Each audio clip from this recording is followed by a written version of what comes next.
भाई देख सकते हैं गरम गरम पूरियाँ और छोले का सालन और ये हलवा। तो भाई अब करते हैं सुकून से नाश्ता और फिर नाश्ते के बाद थोड़ा रेस्ट करेंगे और फिर देखते हैं आगे हमारी क्या टीटो पार्टियाँ होती हैं।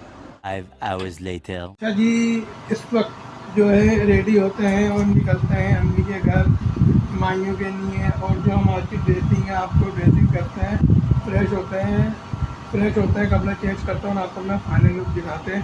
आप देख सकते हैं भैया का फाइनल लुक। भैया इस वक्त रेडी हो चुकी है, ये देख सकते हैं। अब जो है हम रेडी होते हैं और फिर अपने आप को फाइनल लुक दिखाते हैं और फिर जाते हैं अम्मी के घर पे माइयों। 1 hour later.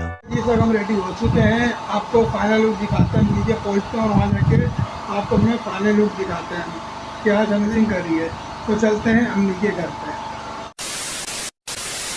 इस वक्त हम घर पे पहुँच चुके हैं और जो देख सकते हैं सब और जो भैया रेडी हो जाए फिर भैया को अपना फाइनल लुक दिखाते हैं। 1 minute later.